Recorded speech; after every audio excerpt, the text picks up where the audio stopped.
Hello, today we are going to talk about the types of sentences and different sentence types, which I know sounds like it's going to be the same thing, but actually pretty different. There are four types of sentences, which are declarative, imperative, interrogative, and exclamatory. And they all have different purposes. So when you're reading a sentence or writing a sentence, it should be clear which one you are writing. Declarative. So a declarative sentence tells a statement and uses a period. So he went to the park. That is a statement. There's not a question. You're not saying something exciting. You're not giving a command. It is just a very simple statement, ends in a period, easy to tell. An imperative sentence is one that gives a command, and these end with a period or they can end with an exclamation point. So clean your room, that is someone giving a command, which is asking you to clean your room. Do the dishes, go outside. Those are all things that are commands. Those are imperative sentences, and we normally end those sentences either with a period or an exclamation mark. Interrogative. An interrogative sentence is a sentence that asks a question. We use the word interrogate when we are asking someone questions, and these end with a question mark. That's pretty easy. Do you like broccoli? I'm asking a question. And so at the end of my sentence, if I'm writing that down, I'm making sure that I have my question mark. What are we having for dinner tonight? Did you finish your homework? How was your day today? Those are all sentences that ask a question, so they end with a question mark. And finally, exclamatory. That shows excitement. We use this when we're talking about things that we really love, we're really happy about, or on the opposite, something we're really upset about. Just lots of excitement and feeling, and these end in an exclamation point. So I love the beach. It's something I'm excited about. I want to share that I don't just like it, I love it. So I'm making sure that I am using my exclamation point to show that. So by remembering what those different types of sentences look like and the punctuation that they end with, you can identify by looking at a sentence which sentence type it is. And this is really helpful to know the difference between those. Those absolutely come up in many different English classes. So let's see if we can figure out the types of sentences.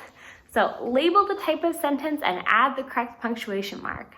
Number 1, how was your day in school? Number 2, do your homework on time. 3, what is your favorite movie? 4, she loves to eat pizza. 5, it is cloudy outside today. 6, read this amazing book.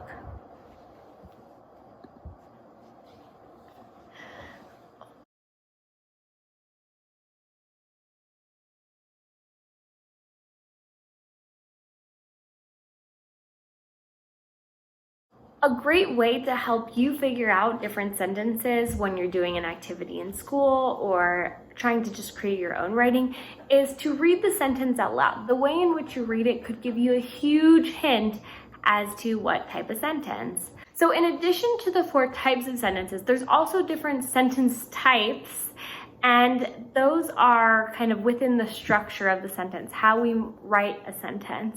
And those 3 are simple, compound, and complex. And these are words that you should really become familiar with because they will be an important part of reading and writing for many, many years. So a simple sentence shows one idea, a complete thought, one independent clause.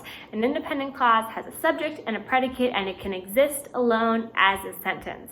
So the example I have here is the dinosaurs ran through the forest. Or it could be, I went to school today. Or she ate her dinner. So one complete thought, it is a simple thought.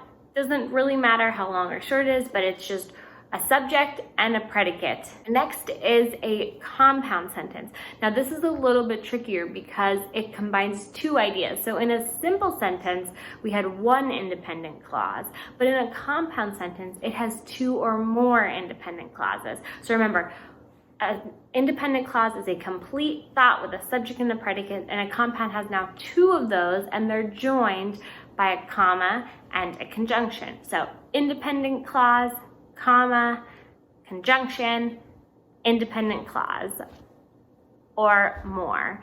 An example sentence of this is, the dinosaurs ran through the forest but did not stop to eat. The first independent clause is, the dinosaurs ran through the forest. The second independent clause is, they did not stop to eat. And we have put those together with the comma after forest and the conjunction, which in this case is but. So, comma, but. Next is a complex sentence. Now, once again, this is a little bit tricky. It combines two ideas, but this time, instead of two independent clauses, like a compound sentence, it combines one independent clause and one or more dependent clauses. Now, as a reminder, a dependent clause is an incomplete thought. It cannot stand alone as a sentence, and it may have a comma in a complex sentence. So, the dinosaurs did not stop to eat because they were running through the forest. So, the independent clause is, the dinosaurs did not stop to eat. The dependent clause is, because they were running through the forest. If you just wrote a sentence that said, because they were running through the forest, that doesn't stand alone as a complete thought. Think about it in your head, say it over and over, and you'll start to hear it. That's not how a sentence sounds, and that's a big indicator of what type of sentence it is. Try out these practice questions on your own, write them in a notebook, pause the video, and go through and identify what type of sentence it is, simple, complex, or compound, and then label the independent and dependent clauses, and then wait till I show the answers to see how you do.